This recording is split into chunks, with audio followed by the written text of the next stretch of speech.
d'explicar una mica, molts, pràcticament tots ho sabeu, doncs que hi ha hagut canvis en el programa, estem vivint uns moments històrics i totes les activitats de la tarda, algunes s'han pogut col·locar al matí i altres que no seran, sobretot la història dels congressos, l'explicació que també he de dir, perquè surt contínuament, del nom dels congressos, etc., sortirà, ho farem en una propera reunió a Barcelona. Aquesta vegada els de Manresa vindran. Jo estic enormement agraït a la Catalunya Central, en general, a Manresa, la seva entitat, enorme entitat hospitalària, de pràctica mèdica, etc.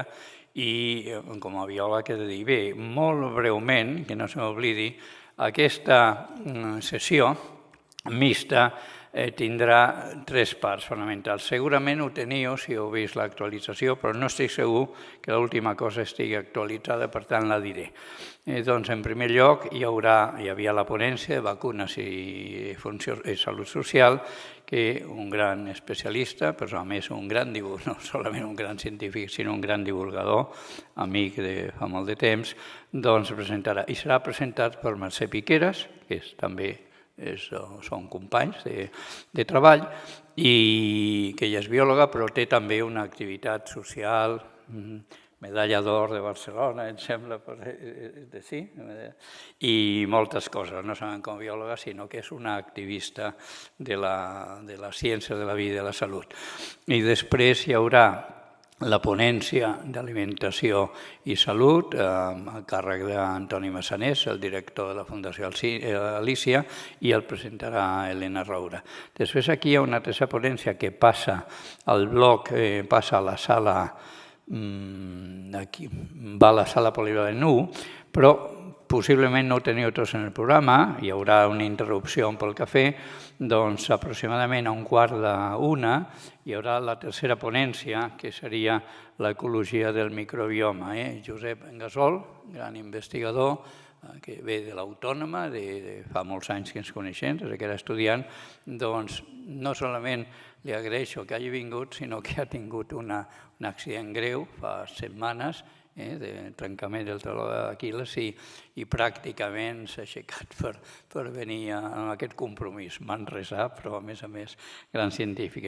Llavors això serà l'última part del matí. Després hi ha una taula rodona, en la qual espero, encara que sigui a boira, em va dir que vindria el Tomàs Molina, un gran amic també, i una sèrie de persones. Tenim aquest, en comptes d'abans programa havíem de fer en 15 minuts, i ara ho farem en mitja hora, tampoc és que sigui molt.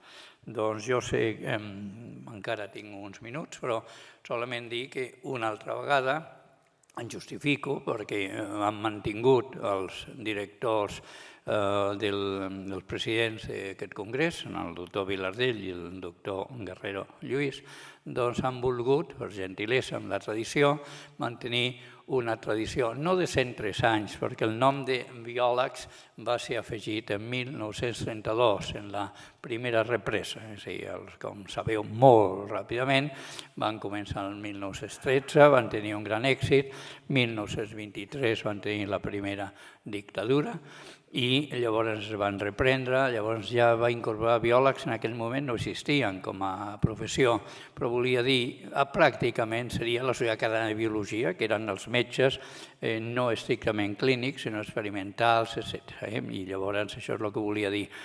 Va tenir la segona gran interrupció, la més llarga, perquè al juny del 36 la reunió va ser a Perpinyà i van decidir que la propera, en 2 anys, que tocava l'any 1968, seria a València. Evidentment, conserven les actes, són molt dramàtiques i, evidentment, deien, bueno, no passarà res, però no es van poder fer.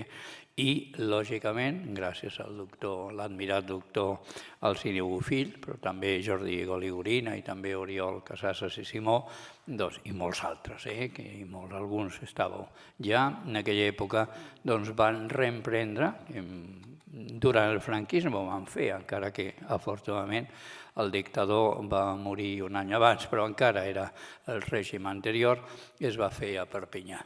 I jo no sé, consumint els minuts que em queden, sovint us dic la impressió. Jo era molt jove, estava fent la tesi, bueno, no, en aquell moment ja havia acabat, i venia d'Amèrica, i per mi era habitual parlar el català en les classes, sempre ho havíem fet. El que no feien és poder escriure, ens faltaven les paraules, però amb tots els respectes.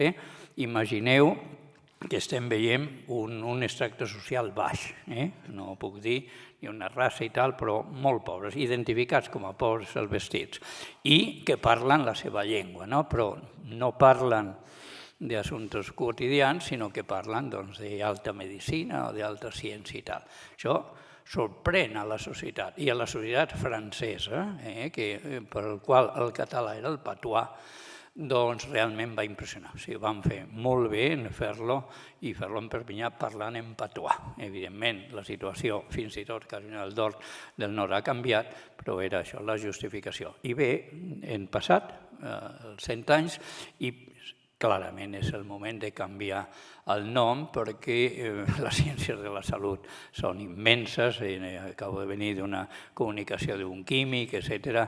I clarament estem abarcant totes les ciències de la salut i de la vida. I la ponència d'avui és més aviat en la part, diríem, de la vida. Per tant, dono la paraula a Mercè Piqueras, que presentarà el doctor Trilles, que li marcarà el temps.